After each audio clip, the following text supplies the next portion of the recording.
Today I'm joined by the incredibly talented Sarah Darling. For those of you who don't know Sarah, she is no stranger to UK country. She's been here many times and it's great to see her back again. Now, since your last album, Wonderland, in 2019, you've released a series of singles, including your latest release, Hungover. Do you have plans for an album, or is this just singles as they come at the moment? That's such a great question. First off, it's great to see you again. Thank you very much. I wrote a lot of songs over the last few years. Since you guys have seen me, I have all these songs, and my suspicion is it's going to turn into an album. So that's great. You have that to look forward to. That's brilliant. A full album or an EP? It's going to be a full album. That's brilliant, because so many artists these days release EPs. I know. And albums are just, I think for the audience, they feel more value. Yeah, they do, and it's just fun to hear an album because there's for me, when I write music, there's a storyline. There's a method to it, and so when you listen to certain songs together, they sound even more magical together. The story continues. Yeah, exactly. Yeah. Now, with regards to your latest single, Hungover, it seems to be about the loss of someone and the remainings of the feelings left behind. Where did that inspiration come from? It's clearly not from personal experience, modern time anyway. Hungover was such a fun song. I wrote it in California with a few people I'd never written with before, and it was it was just that idea of capturing the emotional hangover in a song. And I think someone just said hungover, and I was like, oh my gosh, let's write it. And we just really took it to that.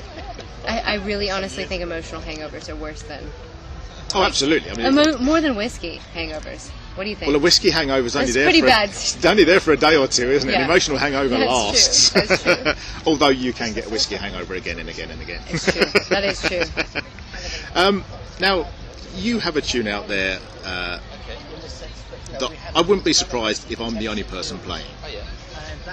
It's called Little Umbrellas, and you released it in 2013. Yes, I love that song. Now, I don't know anyone else on the radio who plays it. I believe I am possibly the only DJ who I think does. you are the only one that plays it, but I love you for it because it's a fun song. It's also not available anywhere. No, I know. It's impossible. I've looked everywhere and it is not available. It's on no albums, it's on no EPs, it's on no download sites. It is a ghost. It is a shell of us, but it was there. It did happen. It's one of those stories of being signed to a label and ownership of songs and things like that, but I'm glad you still play it because it still makes people happy. But do you have any intentions of re-releasing it, maybe as a rework? I have thought about that. Do you think I should? I absolutely think you should. Okay, I think if you did, it would be a massive hit. I really do. I think it's got everything a country song needs. It's got all the feeling. Yeah. It's got all the fun as well. And we need fun, don't we? Absolutely. We need that. Now, another song of yours that I absolutely adore is Haley's Comet. Oh, I love that one too. Is that really written about your first appearance on stage? Is it a real reflection of your first appearance? It's really written about reflecting back to being a kid and what those moments were like. So it really touches upon also my grandfather was a big influence in my life, and he passed away, and I wrote it around that time, and it was one of those he wasn't there. He used to be the person to tell me keep going, keep dreaming, and it was really that's a song to almost write for myself, hey, just keep going, when it's hard. The music business has got ups and downs. It's a tough industry. It's a tough industry, and it's a dreamer song. It really is a dreamer song. Well, it's a great song. Thank you. And it's one I'm very glad you did make, and I'm glad it gave you the inspiration to carry on as well, because we wouldn't be talking today. I know, it's so true. Now, you have a fantastic love of baking. I know this. I do. And macaroons are your go-to thing, I believe. Yeah. Do you have any intention of turning it into a business, or is it always going to remain a hobby?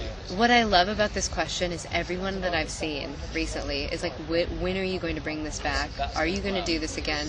Because I was baking a lot during lockdown, and I love it so much. I think I'm going to start something. I think you should. My own little mini series. That would be good. Wouldn't that be fun? A lot of people would definitely tune in to watch it. I guarantee you. Okay, I'm gonna work on that. And your passion behind it is the same as the passion behind the music. We can tell that. Oh, I love that. You're so excited about it. I do love it. I do love it so much. Okay, now here's an interesting question. Oh, okay. Who do you fangirl over, and who would you love to be on stage with? Oh, does this have to be a singer or just fangirl? Anyone. Oh. Anyone. Oh, goodness. It's a bit of an off-the-wall question, I know. like it. Fangirl, I do like fangirl Chris Martin from Coldplay for some reason. Ryan Gosling,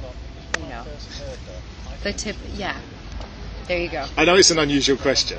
I like it though. But it's a question that everyone fangirls over someone. Everyone does. So artists have to have that as well. Ryan Reynolds is yeah. Absolutely. I mean, yeah. He's just like, I feel like even men are like, oh yeah, he's good choice. Now, do you have a song you'd like us to play for you on Nashville Worldwide? It can be one of your own. Oh. It can be anyone else's. It's completely up to you, as long as it's country. I would love for you to play. I love Where Cowboys Ride. That's one of my songs. That's just it's a sweet song. One of my favorites I've ever written, and it's my love letter to Wyoming. I'm very pleased you said that, because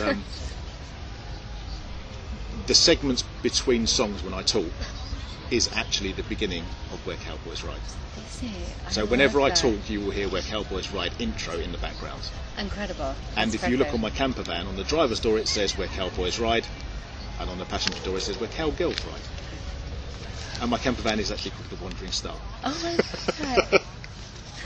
So, right, well, thank you very much for taking the time to talk to Nashville Worldwide. It's been an absolute pleasure. Thank you for having me. It's great to see you again. Thank you for coming back over, and we will see you again next time you're I'll be here out soon. and about.